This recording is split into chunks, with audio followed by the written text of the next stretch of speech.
தான் நான் மெசேஜ் எடுப்பேன். ஆனால் என்னவோ தெரியல, போன மாதமே எனக்கு ஒரு வார்த்தை ஆண்டவர் கொடுத்தாரு. நான் மறந்துடக்கூடாதுன்னு சொல்லிட்டு என்ன பண்ணேன்னா உடனே அதை எழுதி வச்சுட்டேன். நான் ஏன்னா மறந்துச்சுன்னா திரும்ப அதே வார்த்தை நமக்கு கிடைக்குமா என்னன்னு தெரியாதுல்ல, கன்ஃபியூஸ் ஆகிடுவோம் நம்ம. ஏன்னா அடிக்கடி நம்ம தான் மறக்கிற சுபாவமாக இருக்கிறோமே. இப்போ பேசிட்டு உடனே நமக்கு மறந்து போயிடுது. அதுக்காக நான் ஜாப் பண்ணிட்டு இருக்கேன். ஏன்னா ரொம்ப மறக்க ஆரம்பிச்சிட்டேன் இப்போலான்னு சொல்லிட்டு. அப்போ ஆண்டவர் வந்து லவ்ங்கிற ஒரு வார்த்தையை எனக்குள்ள கொடுத்தாரு.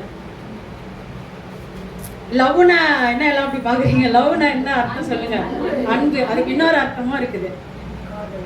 காதல் இருக்கு, அன்பு இருக்குது. ஆனா வந்து எல்லாமே ஒரே அர்த்தம் தான், எதுவுமே வேற வேற அர்த்தமே கிடையாது. அப்ப ஆண்டவர் வந்து எனக்கு சொன்ன வார்த்தை வந்து லவ் தான். சரிப்பா லவ்னு கொடுத்துட்டீங்க, அதை நான் எப்படிப்பா பேசுறதுன்னு சொல்லி நான் கேட்கும் போது அந்த நிமிஷமே லவ்னா தமிழ்ல மீனிங் வந்து அன்பு, காதல். சரிங்களா? அன்புங்கிறதும் ஒன்று தான், காதலுங்கிறதும் ஒன்று தான். அதை வந்து நம்ம என்ன பண்ணுறோம்னா தப்பாக புரிஞ்சுக்கிறோம். லவ்னாலே தப்பான வார்த்தை, காதல்னாலே தப்பான வார்த்தை அப்படின்னு சொல்லி. அந்த காதல் வந்து ஜீசஸ் கிட்ட இருக்கணும்னு அவர் விரும்புறாரு. அந்த லவ் வந்து ஏசப்பா கிட்ட இருக்கணும்னு ஆசைப்படுறாரு. அது தப்பான வார்த்தை இல்லைல்ல. நம்மளை பெத்த அப்பா அம்மா கிட்ட தான் நம்ம என்ன பண்ணுமா, லவ்வா இருக்கணுமா. அப்போ ஏசப்பா என்ன வார்த்தை தான் லவ். லவ்வை வந்து நான் பிரித்தேன். ஏன்னா எல்ஃபார்ல வந்து நிறைய மீனிங்ஸ் இருக்குது. எடுத்து பார்த்தோன்னா லட்சக்கணக்கான மீனிங்ஸ் இருக்கு. ஆனால் அதில் நமக்கு எது தேவையோ அதை மட்டும் நான் எடுத்தேன். அப்போ எல்ஃபார் லைஃப். லைஃப் மீன்ஸ் வந்து வாழ்க்கை. லவ்ல வந்து நம்ம லவ், காதல் அப்படிதான் சொல்லி நம்ம என்ன பண்றோம், யோசிக்கிறோம். ஆனால் ஆவியானவர் அதில் அழகா வேறு பிரிச்சு காட்டினாரு. எல்ஃபார் லைஃப். லைஃப்னா நம்மளோட வாழ்க்கை. நம்மள சேர்ந்து சொல்லலாமா, என்னோட வாழ்க்கை. லவ்ல என்ன அடங்கி இருக்கு, என்னோட வாழ்க்கை. அப்புறம் ஓ ஃபார் ஆப்பர்ச்சுனிட்டி. ஆப்பர்ச்சுனிட்டி மீன்ஸ் வாய்ப்பு. என் வாழ்க்கையில கர்த்தர் எனக்கு ஒரு வாய்ப்பு கொடுத்திருக்கிறாரு. எத்தனை பேர் விசுவாசிக்கிறீங்க? எனக்கு ஒரு வாய்ப்பு கொடுத்திருக்கிறாரு. V for victory. Victory means வெற்றி. அந்த வாய்ப்புல எனக்கு கர்த்தர் வெற்றியா நடத்தி கொடுத்திருக்கிறார். ஹல்லேலூயா. இ ஃபார் என்ஜாய். என்ஜாய்னா என்னது? மகிழ்ச்சி, சந்தோஷம். அந்த வெற்றி மட்டும் இல்லையா, சந்தோஷமா மகிழ்ச்சியா நடத்திட்டு இருக்காரு. எத்தனை பேர் இதை விசுவாசிக்கிறீங்க? என்னைக்காவது யாராவது இதை யோசிச்சு பார்த்திருக்கீங்களா? லவ்னாலே என்ன நமக்கு தோணுதுச்சா, ஐயோ தப்பு, அது அது மாதிரி வார்த்தைலாம் பேசக்கூடாது, தப்பான வார்த்தை. நம்ம பிள்ளைங்க நம்ம வந்து அம்மா லவ் யூ மன தினம் புதுசா போ அப்படிக்கா அப்படி சொல்லி நம்ம என்ன பண்றோம், விரட்டி விட்டுறோம். ஏன்னா நமக்கு அந்த பழக்கம் இல்லை. நம்ம அம்மா பார்த்து நம்ம சொல்லியிருந்தாலும் நம்ம பிள்ளைங்க சொல்லும் போது அதை என்கரேஜ் பண்ணுவோம். ஆனா நம்ம பிள்ளைங்களாம் நல்லா என்ஜாய் பண்ணுவாங்க. ஏன்னா அவங்க என்ன பண்ணாங்கன்னா அருமையான வார்த்தையில வளர்ந்துட்டு இருக்காங்க ஆரம்பத்துல இருந்து. அப்போ ஆண்டவர்கிட்ட நான் கேட்டேன், சரிங்கப்பா வாழ்க்கையை பத்தி சொல்லிட்டீங்க, வாய்ப்பை பத்தி சொல்லிட்டீங்க, வெற்றியை பத்தியும் சொல்லிட்டீங்க, மகிழ்ச்சியை பத்தி, சந்தோஷத்தை பத்தி சொல்லிட்டீங்க. இதை நான் எப்படி என் சகோதரிக்கு சொல்றதுன்னும் போது ஆண்டவர் ஒரு வசனத்தை, நம்மளுக்கு இன்னைக்கு தலைப்பு என்ன தெரியுமா, கர்த்தரால் ஆசீர்வதிக்கப்பட்டவரே உள்ளே வாரும். ஹல்லேலூயா. இந்த தலைப்பை கொடுக்குறாரு. நான் எனக்கு ரொம்ப எப்படி சொன்னா, எனக்கு வித்தியாசமா இருந்தது. இது நடா இது லவ்ன்றாரு, வாய்ப்புன்றாரு, வாழ்க்கைன்றாரு. ஆனா கர்த்தரை நீங்க கூட யோசிப்பீங்க, சிஸ்டர் இதை சொல்லிட்டு சம்மந்தமே இல்லாத ஒரு வசனம் எடுக்கிறாங்களே. அந்த வார்த்தை வந்து எங்க யாருக்கு சொன்னதுன்னு சொல்லி யாருக்காவது ஒரு, எல்லாருக்கும் தெரியும் இந்த ஸ்டோரி. ஆதியாகம புஸ்தகத்தை எடுத்தீங்கன்னா அந்த வசனம் ஃபுல், அந்த அதிகாரம் ஃபுல்லா இந்த ஸ்டோரி இருக்கு. நம்ம எல்லாருக்குமே நான் பேச போற சம்பவம் எல்லாருக்குமே தெரியும். அதனால எனக்கு எந்த வார்த்தை தேவையோ அதை மட்டும் தான் நான் எடுத்திருக்கிறேன். அப்படி இருக்கும்போது ஆண்டவர் சொல்றாரு, கர்த்தரால் ஆசீர்வதிக்கப்பட்டவரே உள்ளே வாரும் சொல்லி. அப்போ அதாவது ஆபிரகாமோட ஊழியக்கார வந்து யாரு, ரெபேக்காலோட சகோதரர் வந்து சொல்றாரு, கர்த்தரால் ஆசீர்வதிக்கப்பட்டவரே உள்ளே வாரும் சொல்லி. அப்போ நம்மளை பார்த்து எத்தனை பேர் சொல்றாங்க அந்த மாதிரி, கர்த்தரால் ஆசீர்வதிக்கப்பட்டவரே உள்ளே வாரும். நம்ம யாரு, தேவாதி தேவனுடைய ஊழியக்காரர்கள். உடனே நீங்க நான் தான் பெருசா ஊழியம் பண்ண நீங்க சொல்லலாம். இன்னைக்கு வந்திருக்கீங்க பாத்தீங்களா, அதுவே ஒரு பெரிய ஊழியம் தான். இந்த இடத்துல வந்து இவ்வளவு நேரம் ஆவியானவரால நடத்தப்படுறீங்களா, அதுவே நம்ம செய்யற பெரிய ஊழியம் தான். அப்போ அப்படிப்பட்ட மனுஷனை பார்த்துதான் சாதாரணமா சொல்லிட முடியுமா? நான் ஒருத்தவங்க வீட்டுக்கு போறேன், வாங்க வாங்க பிரைஸ் லார்ட் வாங்க வாங்கன்னு சொல்லி சிரிச்சு பேசுவாங்க. ஆனா நம்ம போன பிறகு ஐயோ வந்துருச்சா, சரியான பிளேடுப்பா, வந்து உட்காந்துச்சா பேசிட்டே இருக்கோம்பா அப்படி கூட சொல்லுவாங்கல்ல. ஆனா எனக்கு தெரிஞ்சு இப்ப நம்மளால யாரும் அப்படி சொல்றது இல்லை, நான் விசுவாசிக்கிறேன். நம்ம நம்ம வந்தாலே இங்க இருக்க உண்மையா சொல்றேன், நான் சந்தோஷமா உங்களை வரவேற்பு கொடுக்குறேன். கர்த்தரால் ஆசீர்வதிக்கப்பட்டவங்களே உள்ளே வாங்க. ஏன்னா நீங்க வந்ததால எனக்கு ஆசீர்வாதம். என்னால விசுவாசமா அதை சொல்ல முடியும். அப்போ ஆண்டவர் வந்து ஆபிரகாமோட ஊழியக்காரை பார்த்து ரெபேக்காலோட சகோதரன் சொல்றாரு. அப்போ நான் யோசிச்சேன், ஆண்டவரே பைபிள்ல எல்லாம் நிறைய சரித்திரத்தை நம்ம படிச்சிருக்கிறோம், நிறைய பேரை பத்தி நமக்கு தெரியும். அப்ப இதுக்கு எக்ஸாம்பிளா நான் யாரை எடுக்கலாம்? ஒரே ஒரு பர்சன் தான் வந்து எந்த இடத்துலயும் தப்பு பண்ணல, எந்த இடத்துலயும் இடரல் ஆகல, எந்த இடத்துலயும் சோர்ந்து போகல, எந்த இடத்துலயும் முறுமுறுக்கல, எந்த இடத்துலயும் கலகம் பண்ணல, எந்த இடத்துலயும் என்ன பண்ணல, யாரையும் விட்டு கொடுக்கல, எந்த இடத்துலயும் பொய் சொல்லல, எந்த இடத்துலயும் மறைவா இல்லை. தேவனுக்கு முன்பாக அவர் உயர்ந்துதான் இருந்தார். அப்ப எந்த மனுஷனை குறிச்சு நம்ம பேசலாம் அப்படின்னு சொல்லி யோசிக்கும் போது ஆண்டவர் வந்து இந்த வார்த்தை எனக்கு கொடுத்தாரு. ஆதியாகமம் 39:2 அந்த வசனத்தை யாராவது சத்தமா படிங்க. கர்த்தர் மோசேயோடு இருந்தார், கர்த்தர் யோசேப்போடு இருந்தார். அவன் காரிய சித்திய உள்ளவன். அவன் எகிப்தியன் ஆகிய தன் எஜமானுடைய வீட்டிலே இருந்தான். கர்த்தர் அவனோடு இருக்கிறார் என்றும் அவன் செய்கிற யாவையும் கர்த்தர் வாய்க்க பண்ணுகிறார் என்றும் அவன் எஜமான் கண்டு யோசேப்பிடத்தில் தயவு வைத்து அவனை தனக்கு ஊழியக்காரனும் தன் வீட்டுக்கு விசாரணைக்காரனும் ஆகி தனக்கு உண்டான யாவற்றையும் அவன் கையில் ஒப்புவித்தான். ஹல்லேலூயா. 2வது வசனத்துல என்ன சொல்லுதுன்னா, நான் எடுத்த பாயிண்ட்ஸ், கர்த்தர் யோசேப்போட இருந்தார். ஹல்லேலூயா. இன்னைக்கு நம்மளே நம்ம பார்த்து சொல்லலாமா? நம்ம பேரை சொல்லி, ஏசப்பா என் கூட இருந்தாரு. ஏசப்பா என்ன பண்ணாராம்? என் கூட இருந்தாரு. நான் செய்யறதெல்லாம் அவர் என்ன பண்ணாராம்? வாய்க்க பண்ணினாராம். ஹல்லேலூயா. நான் செய்யறதெல்லாம் என்ன பண்ணாராம்? அவர் என் கூட இருந்தாலே நான் செஞ்சதெல்லாம் எனக்கு வாய்ப்போன்றாரு. எத்தனை பேர் இந்த மாசத்துல இதை விசுவாசிக்கிறீங்க? அதுவும் எத்தனை வயசுல யோசேப்பை குறிச்சு நான் பார்க்கும் போதே 17 வயசு அவருக்கு. 13 வருஷம் காத்திருந்தாராம். அவர் 17 வயசுல ஆண்டவரால் அவர் முன்குறிக்கப்பட்டாரு. அவருக்கு நடந்ததெல்லாம் பாத்தீங்கன்னா சந்தோஷமான நிகழ்வுகள் தான், எதுவுமே பிரச்சனையே இல்லை. ஆனா அவர் மனசுல என்ன பண்ணாரு? எதுவுமே இல்லாம ஓப்பனா இருந்தார். அவங்க சகோதரர்கிட்ட, தகப்பனர்கிட்ட. அதாவது யோசேப்பு வந்து ரொம்ப பிரியமானவராம், ரொம்ப செல்லமான பிள்ளையாம். யாக்கோபு வந்து வயது முதிர்ந்து அவர் பிறந்ததுனால யோசேப்பு மேல அவ்வளவு ஒரு அன்பா, அவ்வளவு ஒரு பாசமா. அவர் கையாலே என்ன பண்ணலாம், பல வர்ண அங்கி தச்சு அவருக்கு கொடுத்தாராம். அவர் சொப்பனத்துல அவர் கண்ட சொப்பனம், ஃபர்ஸ்ட் கண்ட சொப்பனம் என்ன பண்ணாருன்னா, அதாவது அவரோட அரிக்கட்டு நிமிர்ந்து நின்றுச்சான். மற்ற அனைத்தும் என்ன பண்ணுச்சுன்னா அவரை வணங்குச்சான். அவர் சந்தோஷம். நம்ம கூட இப்பெல்லாம் ஒரு கனவு கண்டா, நான் கூட அந்த மாதிரி தான், நான் ஒரு கனவு கண்டேன், ரொம்ப சந்தோஷமா இருந்துச்சு. ஆனா நமக்கே தெரியல கேட்கிறவங்க எரிச்சலாவாங்கன்ட்டு. அதை நம்ம என்ன பண்றோம்னா சந்தோஷமா போய் சொல்றோம், நான் ஒரு ஆசீர்வாதமான கனவு கண்டேன், ஆண்டவர் என் வாழ்க்கை இப்படிதான் வந்து. அப்ப நம்ம எதிராளிக்கு வந்து கரெக்டா இருக்கணும் சொல்றவங்க இல்ல. என்னை குறிச்சு எனக்காக என்ன பண்ண ஜெபிக்கிறவங்க, என் மேல அன்பா இருக்கவங்க கிட்ட நான் சொன்னேன்னா, ஐயோ ஆமா மேகல் நீ சொல்றது கரெக்ட் தான், ஆண்டவர் உன்னை அப்படிதான் பிளஸ் பண்ண போறாரு. ஆனா எனக்கு பிடிக்காதவங்க கிட்ட போய் நான் சொன்னேன்னா என்ன நம்ம சொல்லுவாங்க? ஆமா வந்துருச்சு, சொப்பனத்தை பார்த்துருச்சா, ஆண்டவர் செய்ய போறாரோ. அப்ப இது கூட மட்டும் தான் ஆண்டவர் இருக்காரா? எங்க கூட ஆண்டவர் இல்லையா? இவங்களுக்கு தான் சொப்பனம் வரும், அதையும் தான் ஆண்டவர் நிறைவேற்றுவார் சொல்லி என்ன பண்ணுவாங்களா? ஏளனம் பண்ணுவாங்க. நம்ம முன்னாடி பண்ண மாட்டாங்க, நம்ம பின்னாடி பண்ணுவாங்க. ஆனா நம்ம அது கூட தெரியாம அவங்க கிட்ட போய் பேசிட்டு இருப்போம் அவ்வளவு ஆசையா. ஏன்னா நம்ம சூப்பரான சொப்பனம் பார்த்திருக்கோம்ல, அதை போய் நம்ம என்ன பண்ணணும், ஆசையா போய் சொல்லிட்டு இருப்போம். அப்ப அது போலதான் அவர் கண்டது அழகான சொப்பனம். ஆனா அவருக்கு நடந்தது என்ன தெரியுமா? அவருக்கு வந்து நிறைய விஷயம் நடந்துச்சு. அவரோட வாழ்க்கையை திரும்பி பார்த்தா ஃபுல்லா பாடுகள், பிரச்சனை, பழி, குழிதான், சிறைதான், தண்டனை தான். ஆனா அதுல ஆண்டவர் யோசேப்பு கூட எப்படி இருந்தாருன்றத பத்தி தான் இன்னைக்கு நம்ம பார்க்க போறோம். அது எப்படிப்பட்டவர் கூட? கர்த்தரால் ஆசீர்வதிக்கப்பட்டவர் கூட. கர்த்தர் யார் கூட இருக்கிறாரோ அவரு கூட. இன்னைக்கு வந்து நம்ம யோசேப்புக்காக இதை நான் கொண்டு வரல, நமக்காக நான் கொண்டு வந்திருக்கிறேன். முதல்ல அவர் சொப்பனம் பார்த்தாரு. சொப்பனம் பார்த்தோன்னா என்ன தெரியுமா ஆச்சு? நான் பாயிண்ட்ஸாவே எழுதி வச்சிட்டேன். சொப்பனம் பார்த்துட்டு வந்து சொன்னாரு. அடுத்த செகண்ட் அவர் உதவி செய்ய தான் போறாரு. அவங்க சகோதரர்களுக்கு குழியில போட்டுடுறாங்க. இன்னும் கேட்டாக்கா அடிச்சு கொண்டு போட்டுன்னு தான் பிளான் பண்ணாங்க. அவங்க சகோதரன் ஒருத்தர் அது மாதிரி தான் நம்ம மேலே நிறைய பேர் இறக்கமா இருக்கிறாங்க. நம்மள வந்து என்ன பண்ண ஒண்ணு இல்லாம பண்ணினோம் தான் நிறைய பேர் நினைக்கிறாங்க. அதுல ரூபன் மாதிரி வர சகோதரி நம்ம கூட வந்து அவங்க பாவம் விட்டுருங்க பழிச்சு போட்டோம் அப்படின்னு சொல்லி அதுல விட்டுதான் நம்மளாம் முன்னேறி வந்தவங்க. அப்பயே நம்மள போட்டு தள்ளி இருந்தா இன்னைக்கு நம்ம இந்த மாதிரிலாம் நின்று உட்காந்து இருக்க முடியாது, நம்மளும் இப்படி பேசியிருக்க முடியாது. நானும் அப்போ சொப்பனை கண்டு அடுத்த செகண்டு குழியில போட்டாங்க அவரை. சொப்பனை எப்படி இருக்கு? செம்மையா இருக்குது. ஆனா குழியில போட்டாங்க.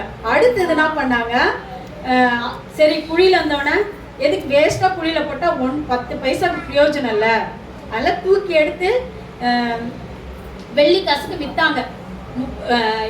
எத்தனை வெள்ளி காசுக்கு? வெள்ளி காசுக்கு என்ன பண்ணாங்க, இஸ்மவேல் கிட்ட எகிப்து தேசத்துல அடிமையா வித்தாங்க. வித்து போட்டாங்களா? அங்க போகும்போது அவர் எவ்வளவு கஷ்டத்தோட போயிருப்பாரு அப்பா வீட்டுல. நான் அதெல்லாம் யோசிக்கிறேன்.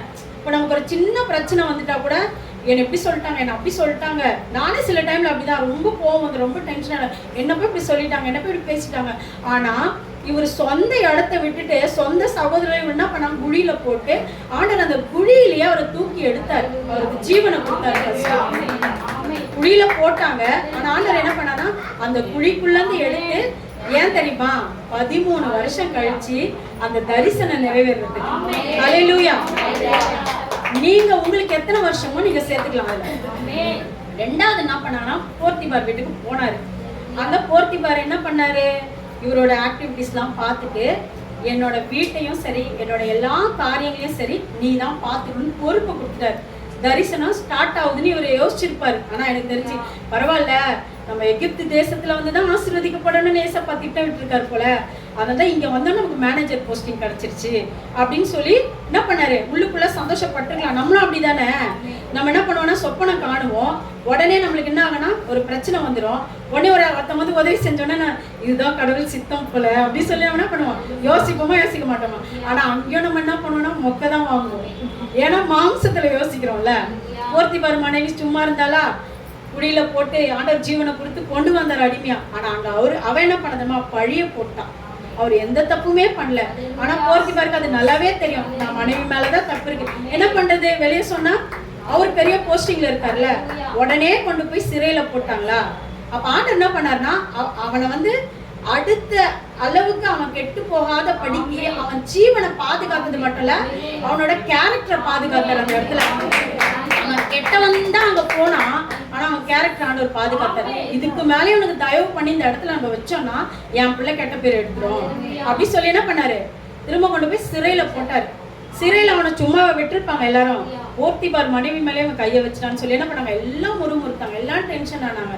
ஆனா அங்கேயும் அவனோட ஆக்டிவிட்டிஸை பார்த்துட்டு அந்த ஜெயிலர் இருக்கார்ல, அவர் என்னதான் பண்ணாரா, நீ உனக்கு கீழே இருக்க எல்லா கைதிகளையும் நீ பார்த்துக்கோன்னு சொல்லி அங்க ஒரு போஸ்டிங் அவனுக்கு அங்க ஒரு போஸ்டிங் கிடைச்சு. அது மட்டும் இல்ல, டைரக்டா ராஜா வீட்டுக்கு போறதுக்கே ஒரு அழைப்பு வந்துச்சு. எப்படின்னா 2 பேர் வந்தாங்க, நீ சொப்பனத்துக்கு பதில் சொல்வியாமே, சொப்பனத்துக்கு பதில் சொல்லிடு. அப்ப அவன் சொல்லிட்டான் சொப்பனத்துக்கு, நீங்க வெளியே போனீங்கன்னா என்ன ஞாபகம் வச்சிங்கன்னா நான் மாம்சமா சொல்லி அனுப்புறான். அங்க போனா அவங்க மறந்துட்டாங்க.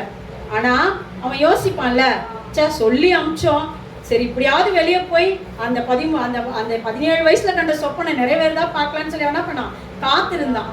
அப்புறம் பார்த்தா ஒன்றும் நடக்கல. ஆனா ஏசப்பா என்ன தெரியுமா பண்ணாரு, அவனோட பொறுமையையும் அவனோட தாழ்மையும் எண்ணி ஆண்டவர் என்ன தெரியுமா செஞ்சாரு, போர்த்திபார் ராஜாவுக்கு அந்த ராஜாவுக்கே என்ன பண்ணாருன்னா ஒரு சொப்பனத்தை வர வச்சாரு. அவர் எல்லார்கிட்டையும் கேட்கிறாரு, யாருக்கிட்டையும் பதில் கிடைக்கல. அவனை கொண்டு வரும்போது எப்படி நம்ம கொண்டு வந்தாங்களா, அவனை கைதியா கொண்டு வரல, அவனை சவரம் பண்ணி நல்ல வஸ்திரங்களை உடுத்தி அந்த இடத்துல கொண்டு வந்தோன்னா சிம்மாசனத்துல உட்கார வச்சு அந்த முத்திரை மோதிரத்தை போட்டு அவனுக்கு என்ன பண்ணாராம், ராஜ கிரீடத்தையும் கொடுத்து, எனக்கு நான் வந்து சும்மா விசிட்டர் தான், ராஜா சொல்றாரு, ஆனா எல்லா வேலையும் நீ தான் பாத்துக்கணும் அப்படி சொல்லி என்ன பெரிய போஸ்டிங் கொடுத்துட்டாங்க. பெரிய போஸ்டிங்லாம் கொடுத்து முடிச்ச பிறகு அவன் யார்கிட்ட சொப்பனத்தை கொடுத்தான், ஃபர்ஸ்ட் சொன்னான். சொப்பனை கண்ட உடனே அவனுக்கு ஃபர்ஸ்ட் வந்த சொப்பனம் சகோதரர்கிட்ட தான் போய் சொன்னான். முடியலல்ல, ஆண்டவர் வந்து சொன்ன அவனோட என்ன தெரியுமா, அந்த சொப்பனை நிறைவேறும். அவன் வந்து ஆசீர்வாதத்தை பார்க்கல, அவனுக்கு அவனோட பின் தொடர்ந்து வந்த பிளஸ்ஸிங்ஸ் எல்லாம் அவன் பார்க்கவே இல்லை. ராஜா கிட்டே ராஜா சொல்றாரு, என்னை வணங்க, உனக்கு எல்லாத்தையும் செய்யற, உன்னை நான் வணங்கவே மாட்டேன், நீ என்னை திருப்பி கூட ஜெயில கொண்டு போய் கூட போட்டுரு, நான்லாம் உன்னை வணங்க மாட்டேன், என் ஆண்டவரை தவிர வேற யாரையும் நான் வணங்க மாட்டேன்னு சொல்லிட்டு அவங்களுக்கு உதவி செய்ய தான் அவன் போனான். அவன் வந்து என்ன பண்ணான், அவங்களுக்கு அடிமையா போல உதவி செய்ய போனான். ஆனா அவனுக்கு ஒரு இடத்த கொடுத்தோடனே பஞ்சத்துக்காக வராங்க தன் சகோதரர்கள். அப்ப அந்த இடத்துல அவங்க வந்த உடனே என்ன ஆச்சுன்னா, அவன் கண்டு கொள்றான் இவங்க என் சகோதரர்கள்னு. ஆனா அவங்களுக்கு தெரியல இவனை. அந்த நிமிஷமே போய் அவன் கண்ணீர் விட்டுருக்கான்.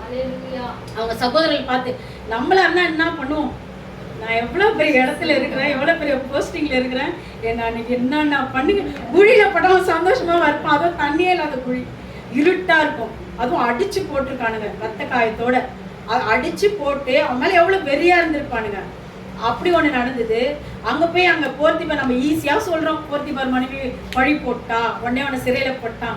அந்த அவன் எவ்வளவு டிப்ரெஷனுக்குள்ள போயிருப்பான், அவனை எவ்வளவு நச்சரிச்சிருப்பாங்க, எவ்வளவு அவனை காயப்படுத்தி இருப்பாங்க. அடுத்த செகண்ட் என்ன பண்ணானா, அவனுக்கு நல்லா இருந்த நேரம் கூட தப்பா போயிடுச்சு. அப்போ ஒவ்வொரு இடத்துலயும் அவன் வந்து என்னது, அவன்கிட்ட இருக்க ஸ்பெஷல் என்ன தெரியுமா, அதை நான் கடகடன்னு சொல்லிடுறேன். யோசேப்போட குணங்களை நான் பார்த்தேன் பைபிள்ல படிக்கும் போது. நான் கடகடன்னு சொல்லி முடிச்சிடறேன். குடும்பத்தின் மீது அவன் மிகவும் அன்புள்ளவனா இருந்தான்.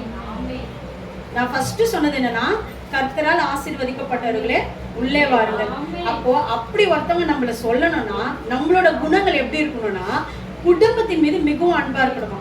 குடும்பத்துல வந்து நமக்கு நிறைய கஷ்டங்கள் கசப்புகள் இருந்தாலும் ஒருத்தவங்களுக்கு ஒருத்தர் நம்ம என்ன பண்ணக்கூடாது, விட்டு கொடுக்க கூடாது. அந்த அளவுக்கு என்ன பண்ணா அவங்க நம்ம கேர் பண்ணணும். ரெண்டாவது, பாடுகள் எல்லாம் பொறுமையா சகிச்சான். குழியில போடும்போது, சிறையில போடும்போது, பழி போடும்போது அந்த பாடுகள் என்ன பண்ணனா பொறுமையா சகிச்சான். அடுத்தது, அவன் மேல வந்து குற்றம் சாட்டினாங்க, வாயை திறக்கவே இல்லையா. அவன் சொல்லியிருக்கலாம்ல, இவதான் என் மேல பழி போடுறான், நான் எந்த தப்பும் பண்ணலன்னு சொல்லியிருக்கலாம்ல. ஆனா அவன் வாயை திறக்காம அமைதியா இருந்தானா. அடுத்தது, மற்றவங்களும் அவன் குறைய சொல்லலையாம். அவங்க அப்பா வந்தார்ல ரெண்டாவது அவனை பார்க்க, அவங்க நினைச்சிருந்தானே அவங்க அப்பா கிட்ட கம்ப்ளைண்ட் பண்ணிருக்கலாம்ல, அப்பா நான் நல்லா தான்ப்பா வந்தேன், இவனுக்கு நம்ம என்ன குழியில போட்டானுங்க, இவனுக்கு நம்ம என்ன அடிமையை விட்டான்னு சொல்லி அவன் சொல்லனா கம்ப்ளைண்ட் பண்ணிருக்கலாம்ல. அடுத்தது, அவன் துன்பத்துல இருந்தா கூட மற்றவங்களுக்கு அவன் ஆறுதல் கூறினான். அல்லேலூயா. இன்னைக்கு நம்ம அப்படி இருக்கிறோமா? நமக்கு ஒரு கஷ்டம் வந்ததுன்னா நம்ம எல்லாத்தையுமே மறந்துடுறோம்ல. சில டைம்ல சோர்ந்து போயிடுறோம், உடஞ்சு போயிடுறோம், நம்மையே நம்மளால காப்பாத்திக்க முடியல, நம்ம எங்க மத்தவங்களை போய் காப்பாத்துறதுன்னு சொல்லிட்டு நம்ம என்ன பண்றோம், உடஞ்சு போயிடுறோம். அப்போ அவன் என்ன பண்ணானா, ஆறுதல் சொன்னானா. எல்லா இடத்துலயும் தேவனை உயர்த்தினானா. எந்த இடத்துல அவன் இருந்தானோ, குடியில இருந்த போதும் ஆண்டவருக்கு ஸ்தோத்திரம் பண்ணானா, அடிமையா விற்கும் போதும் ஸ்தோத்திரம் பண்ணானா, போர்த்திபார் மனைவி வந்து பழி போட்ட போதும் ஸ்தோத்திரம் பண்ணானா, சிறையில போட்ட போதும் அவன் ஸ்தோத்திரம் பண்ணானா. அடுத்தது வந்து பரிசுத்தமா காணப்பட்டானா. எந்த இடத்துலயும் அவன் மேல ரிமார்க்கே இல்லை, நீ இந்த இடத்துல தவறுன, நீ இந்த இடத்துல சரியில்லை, இந்த இடத்துல உனக்கு ஒரு சபலம் வந்துச்சு, இந்த இடத்துல நீ கீழ்ப்படியாம போனேன்னு சொல்லி அவன் மேல ஒரு கம்ப்ளைண்ட் கூட இல்லை. அடுத்தது வந்து மன்னிக்கிற சுபாவம் அவனுக்குள்ள இருந்துச்சான். அதே மாதிரி பழி வாங்குற சிந்தையே அவனுக்குள்ள இல்ல. அவனோட டார்கெட் மொத்தம் என்ன தெரியுமா, நான் கண்ட சொப்பனை நிறைவேறணும், அதை மட்டும்தான் அவன் குறிக்கோளம் தானா. எந்த இடத்துல மெயினா அவன் முறுமுறுக்கவே இல்லையா, இது சரியில்லை அது சரியில்லை, இது முடியல அது முடியல. எனக்கு உட்காந்து அடிக்கடி நம்ம வாயில வரதே தான், உட்காந்து எழுந்துக்க முடியல, எழுந்தா உட்கார முடியல. நான் அடிக்கடி அந்த வார்த்தைக்கு யூஸ் பண்ண ஆரம்பிச்சுட்டேன். நானே கொஞ்சம் மாத்திக்கணும்னு நினைக்கிறேன். உட்காந்தா எழுந்துக்க முடியல, எழுந்தா உட்கார முடியல. முட்டி என்ன சொல்றது, பாஸ்ட் சொல்லும் போது அழகா போட்டுடுறோம், ஆனா எழுந்துக்க எவ்வளவு கஷ்டமா இருக்குது. ஆனாலும் போட வேண்டிய சூழ்நிலையா ஆயிடுது. ஏன்னா நம்ம முட்டியை கொடுத்துருக்கிறார் ஆண்டவர். அந்த முட்டியை எல்லாமே எத்தனையோ பேர் இருக்காங்க. தேவ பயமோ பக்தி வைராக்கியமோ அவனுக்குள்ள அதிகமா இருந்துச்சான். ரொம்ப தாழ்மை உள்ளவனா இருந்தானா, யார் என்ன கேட்டாலும் உதவி செய்வானா. ஏன் எதுக்குன்னு அவன் கேட்க மாட்டானா, ஓடி போய் உதவி செய்வானா. தகப்பன் மீதும் அதாவது சகோதரர்கள் மீதும் அவ்வளவு ஒரு அன்பு, அவ்வளவு ஒரு பாசமா. அப்ப ஆண்டவர் வந்து என்ன சொல்ல வர்றாருன்னா, இந்த ஒரே ஒரு விஷயம்தான். அவங்க சகோதரர்கள்லாம் வந்து மண்டிட்டாங்களாம் அவங்ககிட்ட.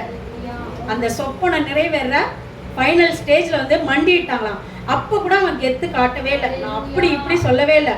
அந்த ஆதியாகமம் 50:19 பயப்படாதிருங்கள் நான் தேவனா அப்படின்றான். எப்படிப்பட்ட தாழ்மை பார்த்தீங்களா, அவ்வளவு அழகா சொல்றானா. நானா கடவுளா, என்ன பார்த்து பயப்படுறீங்க, என்கிட்ட வந்து மண்டிடுறீங்க. அந்த 20வது அது ஃபுல் வசனம் இருக்கு, நான் ஷார்ட்டா சொல்றேன். தேவனோ இப்பொழுது நடந்து வருகிறபடியே வெகு ஜனங்களை உயிரோடு காக்கும்படிக்கு அதை நன்மையாக முடிய பண்ணினார். 21 சொல்லுது, பயப்படாதிருங்கள், நான் உங்களையும் உங்கள் குழந்தைகளையும் பராமரிப்பேன். அல்லேலூயா. அவன் எத்தனை வயசுல? 17 வயசுல குழியில போட்டாங்க. அவனை 110 வருஷம் உயிரோட வாழ்ந்தாங்க. கடவுள் சித்தம். நம்மளை எத்தனையோ பேர் இப்படிதான் நம்ம விழுந்து போகணும்னு சொல்லி நமக்கு பின்னாடி இருந்து நிறைய வேலை பார்க்குறாங்க. நம்ம கூட இப்போ சொல்லுவோம், நான் செத்து இருந்தேன்னா என்னால புல்லு முளைச்சிருக்கோம், நான் செத்து இருந்தேன்னா இத்தனை வருஷம் ஆயிருக்கும். அதான் நமக்கு ரொம்ப கோவம் வந்துச்சுன்னா என்ன பண்ணுவோம்? நம்ம வாயில அதான் வரும், நம்ம செத்து போயிருந்தா கூட நல்லா இருந்திருக்குவே, நம்ம ஏன் உயிரோட இருக்கணும், நம்மளால யாருக்கு என்ன யூஸு அப்படி சொல்லி ரொம்ப ஓவர் டென்ஷன், ஓவர் டிப்ரெஷன் ஆயிடுச்சுன்னா அந்த வாயில வர வார்த்தையே அப்படிதான் இருக்கும். ஆனா அடுத்த செகண்டு ஐயோ நம்ம இப்படி சொல்லிட்டோமே, தெரியாம சொல்லிட்டோமே, நம்ம பிள்ளைங்களாம் வளர்ந்துட்டு வராங்களே, அவங்களாம் நல்லா இருக்கும்போது நம்ம கூட இருக்கணும் வச்சு, நம்ம விட்டுட்டு போயிட்டா அப்ப யார் பாக்குறது? அப்ப கஷ்டப்படும் போது நம்ம தானே கஷ்டப்பட்டோம், அப்ப சந்தோஷப்படும் போது யார் கூட இருக்கணும்? நம்ம தானே கூட இருக்கணும். நானே சில டைம்ல யோசிப்பேன், சில பலவீனங்கள் வந்தா சே அவ்வளவுதான் போல, நமக்கு வயசு ஆயிடுச்சு, முடிய போற ஸ்டேஜுக்கு வந்துட்டோம், பசங்களாம் வளர்ந்து அவங்களாம் நல்லா இருக்கும்போது நம்மளால அதாவது ஒரு 25 வயசு 30 வயசுல ஊட்டி கூப்பிட்டு போனா, ஏற்காடு அப்புறம் கொடைக்கானல் கூப்பிட்டு போனா நல்லா மலை ஏறலாம். இப்போனா கொஞ்சம் நம்மள ஏறது கஷ்டம் தான் நினைக்கிறேன். நீங்களாம் போய் சுத்தி பார்த்துடுவாங்க, நான் கீழே நின்று வேடிக்கை பார்க்கலன்னா அவ்வளோ செலவு பண்ண போகிறது வேஸ்ட்டு தானே. அப்போ ஏசப்பட நான் சொல்வேன், ஏசப்ப நான் எந்த இடத்தையும் நான் அதிகமாக சுற்றி பார்க்கல, எனக்கு சுற்றி பார்க்க ஆசை இருக்குது, ஆனால் நமக்கு போகிறதுக்கான வாய்ப்பு இல்லை. ஆனால் அந்த வாய்ப்பு கொடுக்கும்போது எவ்வளோ பெரிய மலையாக இருந்தாலும் நான் ஏறணும் ஏசப்பா, எனக்கு அந்த பலனை கொடுங்க ஏசப்பா அப்படி சொல்லி என்ன பண்ணுவேன், சும்மா கிண்டலை நானே பேசிப்பேன். அப்போ ஆண்டவர் யோசேப்பை போல இன்னைக்கு நம்மள முன் குறிச்சிருக்கிறார்.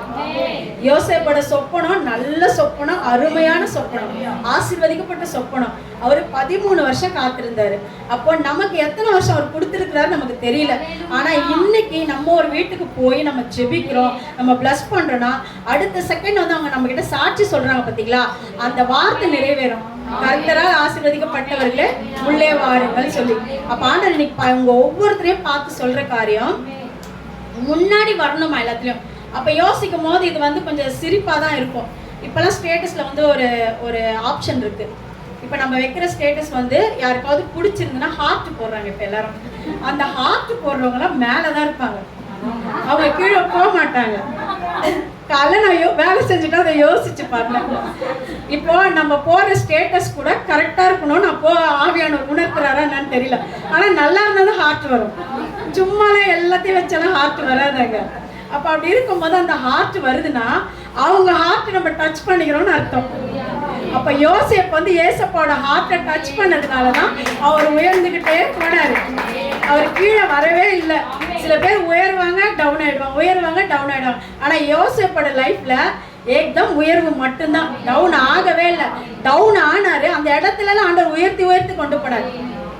அப்போ அந்த ஹார்ட் போடுறவங்கள நம்ம இருக்கணும். எப்படி அப்ப எல்லாருக்கும் ஹார்ட்டை கொடுக்க முடியாது, அப்படி கிடையாது. ஒவ்வொருத்தவங்களையும் வாய் நிறைய நம்ம என்ன பண்ணணும், பிளஸ் பண்ணணும். பிடிக்குதோ பிடிக்கலையோ, ஏசப்பா என் சகோதரி ஆசீர்வாதி ஏசப்பா, ஏசப்பா என் சகோதரி முகன்னு தெரியல சோகமா இருக்கு ஏசப்பா, அவங்கள சந்தோஷமா மாத்துங்க ஏசப்பா, ஏசப்பா என் சகோதரிக்கு என்னாச்சுன்னே தெரியல ஏசப்பா, 2 நாள் என்கிட்ட பேசவே இல்லை ஏசப்பா, அவங்க உடனே ஃபோனை போட்டு அவங்ககிட்ட பேசணும்ல ஏசப்பா, என் சகோதரிக்கு எப்படிப்பட்ட பிரச்சனையா இருந்தாலும் என்ன பண்ணா நம்ம நல்ல மன நினைவுல இருந்தோம்னா எல்லார்ட்டையும் நல்லா பேசுவோம். நமக்குள்ள என்ன சொல்றதுன்னா ஒரு சோறு வந்துருச்சுன்னா யார்கிட்டையும் பேச மாட்டோம், அப்படியே ஆஃப் ஆயிடுவோம், அப்படியே கம்முன்னு விட்டுருவோம். சரி விட அவங்களா ஃபோன் பண்ணா பார்த்துக்கலாம், நமக்கே டயர்டா இருக்கு அப்படி சொல்லுவோம். ஆனா நம்ம அந்த இதுலயே நம்ம சகோதரி நம்ம நினைக்கிறோம் பாத்தீங்களா, அது போலதான் யோசிப்பு நினைச்சிருப்பாரு போல. என் சகோதரர்கள் என்னைக்காந்தாலும் என்ன தேடி வருவாங்க, என் அப்பா என்னைக்காந்தாலும் என்ன தேடி. ஏன்னா ஏசப்பா யாக்கோபுக்கே வாக்குத்தத்தம் கொடுத்துட்டாரு, உன்னோட கடைசி நாட்களை உன்னோட மகன் தான் உனக்கு எல்லாத்தையும் செய்வான்னு சொல்லி. அப்ப அவன் மறிச்சு போயிட்டான்னு தெரிஞ்சு அவர் என்ன பண்ணாருன்னா விசுவாசமா காத்திருந்திருக்கிறாரு. ஆண்டவர் என்ன பண்ணாரு, கடைசி நாட்கள் அந்த மகனை கொண்டுதான் காரியங்களை செய்தார். அப்போ நம்மளும் இந்த நாட்கள் ஆண்டவர் நம்மள என்ன சொல்றதுன்னா ஊழியக்கார வச்சில்ல, நம்மள அடிமைகளாகவும் வச்சில்ல, நம்மள வேலையாட்களாகவும் அவர் வச்சில்ல, சொந்த பிள்ளைங்களா வச்சிருக்கிறாரு. அதுவும் அன்பான பிள்ளைங்களா வச்சிருக்கிறாரு. அவர் நம்ம மேல வச்ச அன்பு தான் இந்த இடத்துல நம்மள இந்த சிரிச்ச முகமா அந்த மெசேஜை கேட்க வச்சிருக்காரு. இல்லைன்னா நம்மளுக்குலாம் டைம் ஆக சோறு வந்துடும், டயர்டு வந்துடும்ல, நம்மளாம் அப்படி தானே. ஏன்னா பெண்கள்னாலே அதான் யோசிக்கிறேன், விழாவில இருந்து எடுக்கப்பட்டவங்க. ஏன் தெரியுமா விழாவை செலக்ட் பண்ணார் ஆண்டவர்? விழா ரொம்ப ஸ்ட்ராங்கா, சீக்கிரத்தில் அது பலவீனம் அடையவே அடையாதான். சயின்ஸ் அந்த கண்டுபிடிப்பாளர்கள் சொல்றாங்க, மெடிக்கல் லைன்ல இருக்கவங்க சொல்றாங்க, விழாவுக்கு அவ்வளோ ஒர்க் இருக்கும், அவ்வளோ ஸ்ட்ராங் இருக்கும். அந்த ஸ்ட்ராங்கா தான் கர்த்தர் நம்மளை வச்சிருக்கிறாரு. அப்ப சின்ன சின்ன பலவீனங்கள் கொடுக்கறது சரீரம். ஆனா ஸ்பிரிச்சுவல்ல நம்ம எவ்வளவு ஸ்ட்ராங்கா இருக்கிறோமோ அந்த ஸ்ட்ராங் என்ன பண்ணுமா, பிசிக்கலியே டச் பண்ணி நம்மள என்ன பண்ணுமா, மறுபடியும் 20 வயசு குறைச்சிருமா. நமக்குலாம் என்னென்ன, ஏன்னா ரொம்ப வேணாம், ஏன்னா நம்ம பசங்களுக்கு வயசு பசங்களா ஆயிட்டாங்களே, இன்னும் குறைச்சிக்க வேணாம், ஒரு 20 வயசு நம்ம குறைச்சிக்கலாம் இல்ல. இப்ப நமக்கு என்ன வயசோ அது நம்ம 20 வயசு குறைச்சிக்கிட்டோம்னா நம்மள ஆண்டவர் என்ன பண்ண, மான் கால்களை போல ஓட பண்ணுவாரு. கழுகு கொத்து சமானமான வயதை நம்மளுக்கு கொடுத்து சிறகுகளை விரிச்சு நம்ம என்ன பண்ணுவோம்னா செட்டைகளை அடித்து உயர எழும்பலாம். அவருக்காக எத்தனையோ ஊழியங்கள் நம்மளை நம்பி கர்த்தர் கொடுத்துருக்கிறாரு. அப்ப நம்ம தொண்டை நல்லா இருக்கணும், நம்ம பேசுறதுக்கு நம்ம வாய்ஸ் நல்லா இருக்கணும், நம்ம முட்டி போறதுக்கு நம்ம முட்டி நல்லா இருக்கணும், நம்ம நின்று நம்மளுக்கு நிறைய வாய்ப்புகளை. சிஸ்டர் கூட நல்லா பாடுவாங்கன்னு எனக்கு அதுக்கு முன்னாடி தெரியாது. ஒரு தடவை பேசும்போது அவங்க சொன்னாங்க, நாங்களாம் கொயர்ல இருந்தோம் வாலிப வயசுல. அப்ப நான் யோசிச்சேன், கொயர்ல இருந்து சிஸ்டரா இப்படி இருக்கிறாங்க, அப்ப அவங்களுக்கு நம்ம ஒரு வாய்ப்பை கொடுத்து நம்ம திருப்பி கொயர்ல மாத்தணும்னு சொல்லி நான் விருப்பப்பட்டேன். ஆண்டவர் அழகா நடத்தினார். உண்மையாவே அவங்க எனக்கு டச் இல்லைன்னாங்க. அவங்க யார் சொல்றது அதை டச் இல்லைன்னு? யோசிப்பு 13 வருஷம் வெயிட் பண்ணார்ல, இவங்க எத்தனை வருஷம் வெயிட் பண்ணாங்கன்னு தெரியல. ஆண்டவர் அவ்வளவுதான் இப்ப அவங்க கருத்துல கொடுத்துட்டாரு அவங்க பொறுப்பை. அப்ப அவங்க என்ன பண்ண போறாங்க, ஆண்டோட நாமத்தை துதிச்சு பாடி என்ன பண்ண போறாங்க, மகிமைப்படுத்த போறாங்க. இங்க வந்து நம்ம யாரு நான் யாருன்னு காமிச்சுக்கிறதுக்கு கர்த்தர் நம்மளை இங்க கொண்டு வரல. அவருக்காக நம்மள என்ன பண்றாருன்னா வேர் பிரிச்சு நம்ம யாருங்கிறது அநேகருக்கு காட்டுறதுக்காக கர்த்தர் இங்க கொண்டு வந்திருக்கிறாரு. இதுல நம்ம பெருமைப்படுறதுக்கோ நம்மளை குறிச்சு ஐயோ நான் சூப்பரா பாடுறேன்ப்பா, நான் நல்லா ஆராதிக்கிறேன்ப்பா, நல்லா பிரசங்கத்தை பண்றேன்ப்பா அப்படி சொல்றதுக்கு இங்க இந்த இடம் கிடையவே கிடையாது. ஆண்டோட நாமத்தை மகிமைப்படுத்துறதுக்கும் கர்த்தரை உயர்த்துறதுக்கும் ஒவ்வொருத்தரும் இங்க எத்தனையோ பேர் எவ்வளோ பிரச்சனையோட தான் இருக்கிறீங்க. ஒவ்வொருத்தர் பிரச்சனையை கேட்டா பாஸ்டர் சொன்ன கதை தான் நமக்கு ஞாபகம் வரும். அவங்கவுங்க மூட்டையை கொண்டு வந்து போடுங்க, நான் லைட் ஆஃப் பண்றேன், எக்ஸ்சேஞ்ச் பண்ணிக்கங்க. அப்போ சுகருக்கு என்ன பண்ணுவான், ஐயோ அவனுக்கு கேன்சர் தான் நான் என்ன பண்றது, இவனுக்கு எய்ட்ஸ் தான் நான் என்ன பண்றது, என் மூட்டையே பரவாயில்ல இதே நான் சுமந்துக்கிறேன் அப்படி சொல்லி என்ன பண்ணுவோம், நம்மளாம் எடுத்துட்டு போயிடுவோம். அப்படிதான் வெளியே இருந்து பார்க்கும் போது எல்லாமே நல்லாதான் இருக்கும், உள்ள போனாதான் தெரியும் எல்லா பிரச்சனையும். அதனால நம்மளை கர்த்தர் நல்லாதான் வச்சிருக்கிறாரு. என்னை பொறுத்த வரைக்கும் யார் நம்ம கோடீஸ்வரங்க, 3 வேளை நம்ம நல்லா திருப்தியா சாப்பிடுவோம், டைமுக்கு டீ காஃபி குடிக்கிறோம், நம்ம எப்போ தூங்கணும்னு நினைக்கிறோமோ அப்போ தூங்குறோம், எப்போ எழுந்துக்கணும்னு நினைக்கிறோமோ அப்போ எழுந்துக்கிறோம். வெளியில எங்கன்னா போனோன்னா நம்ம போறது தான் ப்ரோக்ராம், நம்ம பண்றது தான் பிளான், நம்ம தான் கோடீஸ்வரங்க. நம்ம மாய்மாலமும் பார்க்குறோம்ல, கார்ல போறவங்க, ஃப்ளைட்ல பறக்கிறவங்க, நம்மளுக்கும் ஒரு நாள் கர்த்தர் வச்சிருக்கிறாரு. நமக்கு நிறைய வேலை இருக்கு, நம்ம இன்னும் நம்ம யோசிப்பு மாதிரி காத்துட்டு இருக்கோம், பொறுமையா நம்ம காத்துட்டு இருக்கோம், நிதானமா இருக்கிறோம், தாழ்மையா இருக்கிறோம், உதவி செய்யறோம். நம்ம கிட்ட இருக்கிற கொஞ்சத்தை வச்சு என்ன பண்றோம், உதவி செய்யறோம். செல்வந்தன் கொடுக்குறான் வாரி வாரி, அவங்ககிட்ட நிறைய இருக்கு, ஆனா விதவிதா என்ன பண்றான், அவங்ககிட்ட இருக்கிறத கொண்டு வந்து தரான். அப்படிதான் இன்னைக்கு நம்ம ஊழியம் பண்ணிட்டு இருக்கோம். நம்ம வீட்டிலே குறைவுதான், ஆனா நம்ம என்ன பண்றோம், தீர்க்கதரிசி வந்து கேட்டோன்னே ஓடி போய் என்ன பண்றோம், நம்மளை பத்தி கூட கவலைப்படுறதில்லை, எடுத்து கொடுத்துடுறோம். ஆனா ஆண்டவர் என்ன பண்றாரு, நம்மளை நிரப்புறாரு, நம்மளை ஆசீர்வதிக்கிறாரு. அப்போ ஒவ்வொரு நாளும் நம்ம பண்றது ஊழியம் தான். நம்ம நிறைய ஊழியம் தான் செஞ்சுட்டு இருக்கோம்.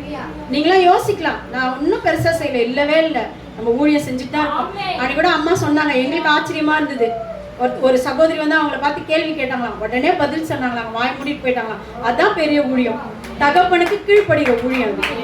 தகப்பனை குறிச்சு ஒருத்தவங்க பேசும்போது என்ன பண்றாங்க, விட்டு கொடுக்காத இடத்துல, ஆமா எல்லாம் இங்கதான் வராங்க அப்படிதான் அப்படி சொல்ல, நாங்க கூப்பிடல வந்த சரி, மேய்ச்சல் இல்ல, மேய்ச்சல் இருக்கிற இடத்துக்கு வராங்க, ஒரு தடவை புசிக்கிறாங்க, ஆகாரம் டேஸ்ட் ஆகுது, யாராவது பிரியாணி விட்டு போகுமா, நீங்க பழையதையும் கொடுக்குறீங்க, நாங்க என்ன பண்றது, எவ்வளவு நாளைக்கு பழையதை சாப்பிட்டுட்டே இருந்தோம்னா சளி பிடிச்சிரும், கோல்ட் ஆயிடும், இருமல் வந்துடும், அப்புறம் ஜுரம் வந்துடும், அப்புறம் என்ன பண்றோம், அவ்வளவு எங்கேயும் போனோம், வீட்லயே இருந்துடுறேன் அப்படின்ற மாதிரி ஆயிடும் நிலைமை. எங்களுக்கு டெய்லி பிரியாணி கிடைக்குது, நாங்கள் எப்பெல்லாம் போகிறோமோ எங்களுக்கு நல்ல மட்டன் பிரியாணி கிடைக்குது, சிக்கன் பிரியாணி கிடைக்குது, நாங்கள் நல்லா புசிக்கிறோம், ஆரோக்கியமாக இருக்கிறோம், அநேகருக்கு சொல்கிறோம்.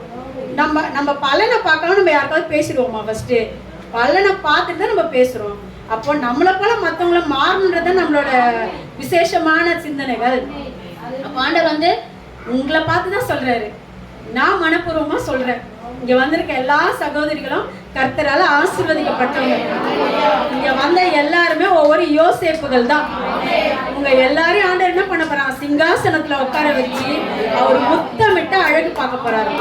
அதுக்கேத்த மாதிரி ஒரே ஒரு சின்ன சரணத்தை பாடி நம்ம ஜெபம் பண்ணி முடிச்சிடலாம்.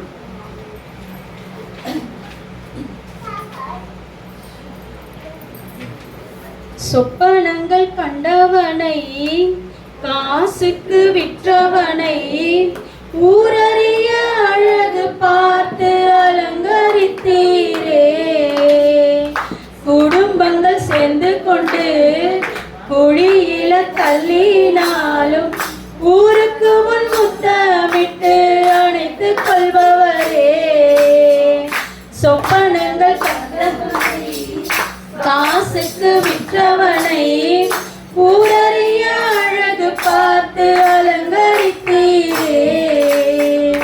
குடும்பங்கள் சேர்ந்து கொண்டு குழியில தள்ளினாலும் ஊருக்கு முன் முத்தமிட்டு அணைத்துக் கொள்பவரே. நீர் மட்டும் இல்லைனா என்ன நான் செஞ்சிருப்பேன்? எத்தனையோ பேரை நம்பி ஏமாந்தும் போயிருப்பேன். நீர் மட்டும் இல்லைனா என்ன நான் செஞ்சிருப்பேன்? எத்தனையோ பேரை நம்பி ஏமாந்தும் போயிருப்பேன். நான் ஜெபிச்ச ஜெபமே